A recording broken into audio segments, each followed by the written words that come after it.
Alam mo yun, if he has to live his life again, alam mo gusto niyang mangyari sa buhay niya? I would have, mas gusto niya, sana nag-commit pa ako ng maraming mistakes ko. It's coming from a very successful person. Ang wish niya, pag babalik daw yung buhay niya, sabi niya sarili niya, sana, mas marami pa akong mistakes na nagawa. Bakit ganoon sa palagay niyo? Because most often than not, ang mga successful na tao, bago sila mas maging successful, mas marami silang mistake na magagawa. Kaya dito, if you commit some mistakes, may hindi ka napapayin kasi mali yung lumabas sa'yo, may pali kang pagkakapalo up, yung downline mo, kapipayin lang, mali yung sinabi mo, nasaktan, nag-quit na, siya na nga lang ang kaisa-isa mong downline, nag-quit pa. Alam mo yun? It's okay. Huwag kayong maiinis sa sarili nyo and just give yourself a break, ladies and gentlemen. It's okay to make mistakes. Pwede nyo i-correct yan and just learn the lesson. May kwento dyan. May dalawa magkapatid. Kasi isang farmhouse sila. Sabihin na natin yung kuya at yung kapatid. One day, naglalaro sila. Naglalaro sila ng, alam mo na yun, parang yung piko or anything na, yung throwing stones. Suddenly, itong nakababatang kapatid, pag-throw niya ng stone niya, tinamaan yung, kasi farmhouse eh, tinamaan yung kaisa-isahang mahal na pato ng lola nila. Tinamaan sa ulo. Patay!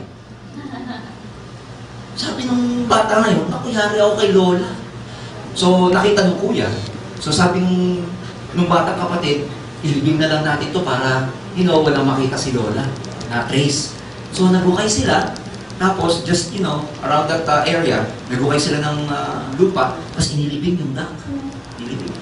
Tapos, the following day, nahanap ng lola kung nasan yung pato. Ay ba nakita niyo yung pato? Sabi, hindi ko namin nakita lola, hindi ko namin nakita. Pero ito, yung nakababatang kapatid, syempre, alam ng kuya na siya yung, alam mo na, nakapatay ng duck. Every time na may errands at saka may chores, yung kuya, pinapasa lagi dun sa kapatid. Magkara sasabihin ng lola, o kuya, maghugas ka na. Sasabihin ng kuya, maghugas ka na, ikaw, yung trabaho ko, ikaw bumaba. Pag di wala magawa ng bunsong kapatid, hugas naman siya. Pagka sinabi ng lola, oh kuya, maglinis ka na. Sasabihin ng kuya doon sa kapatid, oh, maglinis ka na ha. Pag tinuturuto ng lola yung kuya na, tapo may mga basura, bahaw-bahaw na. Sasabihin ng kuya, oh, etong ngayon, bata, nagre-reklamo na kuya naman eh. Alam mo sasabihin niya, remember the duck. Yan ang sinasabi lagi ng kuya. May utos na naman yung lolo, yung lola, sasabihin na naman niya doon sa kapatid niya, oh, sabihin mo yung bumili ka daw ng suka, sabi ni lola. Sabi ng kapatid, ikaw inuutosan eh. Sabi ng kuya, remember the duck. Ganun na lagi.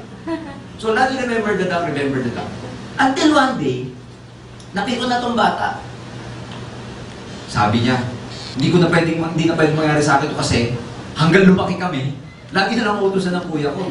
So, one day, he went to his, grandmother, nag-confess siya sa grandmother, sabi niya, Grandma, meron po akong i-confess. Actually, yung pinaka-favorite niyo pong duck, naglalaro kasi kami ni Kuya, accidentally, killed it kasi nabato ko tinamaan ng bato, tapos nilipin ko na ako sa likod ng bahay natin. Kasi siya na kawalin mo po ako, alam mo sabi ng lola, ikaw naman, di ba? All throughout, na nililipin niyo yung duck, nandun ako sa taas ng bahay natin, nasa window. Nakikita ko kayong dalawa magkapatid. So, it's okay. People make mistakes. Ako niyo yung lesson?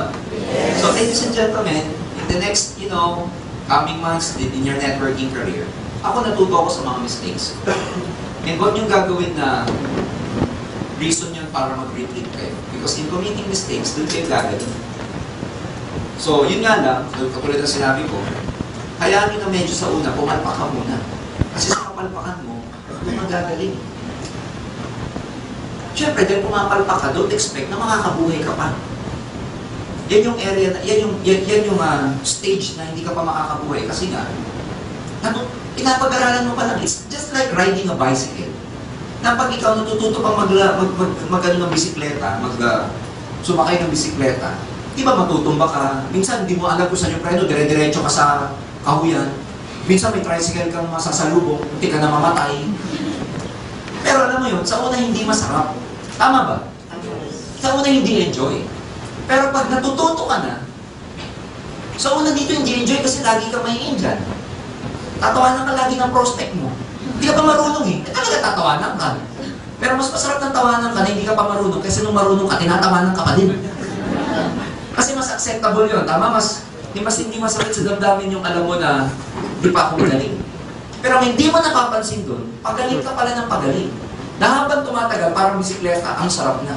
Kasi kada prospecting mo, kada OPP mo, pay-in na ng pay-in. At ang maganda dito, hindi lang isang pay-in. Nagti-3 heads, nagsi-7 heads, nagmumultiple heads na mga napapapay-in mo.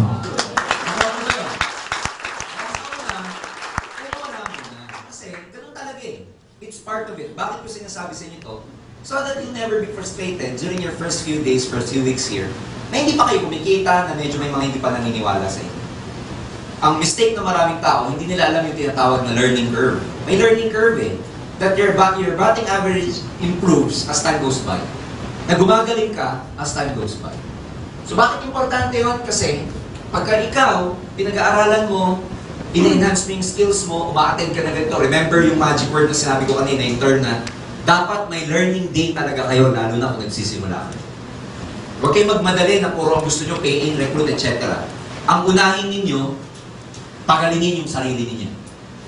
Every time I do my OPP, lagi ko sinasabi to, maraming pagkakaiba ang mayaman sa mahirap.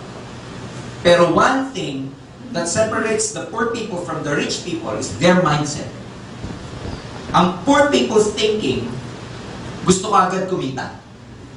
Pero ang rich people's thinking, gusto muna niyang gumaling siya. So between that, huwag niyo unahin yung pera. Darating yun pag magaling ka na.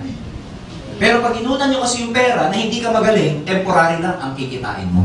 Eh hindi naman mangyayari yung dito, kaya tayo nag-aim global, temporary lang eh. Nag-aim global tayo kasi alam natin, dito na natin makukuha ang mga pangarap natin.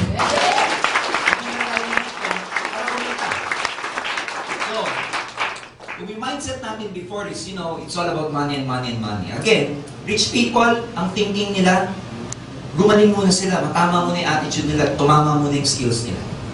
Kaya nga may mga study na, di ba, yung mga tumama ng loto, naghihirap ulit. Di ba ilang beses na tayo nakarinig ng gano'n? Ilang beses na tayo nakarinig ng isang tao, mayaman, mahirap, nung pinanganak, pero walang ibang mapapagmanahan yung mayamang mga lola at lola sa kanya napunta, na ano ginawa lang ng bata? Ano lang ginawa nung yung nakapagmana? Ginastos, nilustay, wala din. Kasi nga hindi nila na-develop yung skills nila. Again, ang rich people, alam mo, dinidevelop muna nila yung brain nila. They get as many information as they can kasi ang alam nila, dapat bago unahin ang sikmura, inuuna muna ang utak. So wag natin unahin ito. Di ba sa seminar, lagi ko sinasabi, ang poor people thinking, when they attend the seminar, ito na mga poor people. Pag umattend ng seminar na networking, dalawa lang iniisip nila. Number 1, ano ba libre dyan?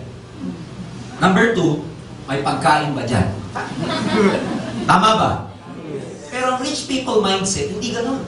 Rich people's mindset, pag umupo ng seminar yan, ano matututunan ko dyan? Number 2, kung kikita dyan, ano gagawin ko para kitain yan? So ano inuulan ng mga rich people? Yung utak versus yung tiyan. Brain muna bago ito. In other words, when you're doing this business, because yayaman kayo dito eh. I can attest to that because I'm a person that's been around for the last 14 years here in this industry. A lot of you will be very, very wealthy here in this business one day, believe me.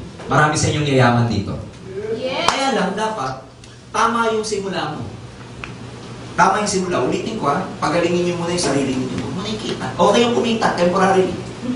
Pero madali na yung kitaan pag tama po ang foundation ninyo. So get as many information as you can. Attend kayo ng maraming training. Ang maganda dito, yung information, hindi nyo lang makukuha yan dito sa AIM Global. Marami na pong write-ups ngayon about networking. Mag-google lang kayo about networking. Ang dami nyo mababasa. Go to National Bookstore, Power Books, etc. Ang dami nyo mabibiling libro about network marketing. And kailangan yun eh. Alam mo, to a lot of you, pwede nyo isipin na bakit nyo pa kailangan gawin pag-aralan and etc.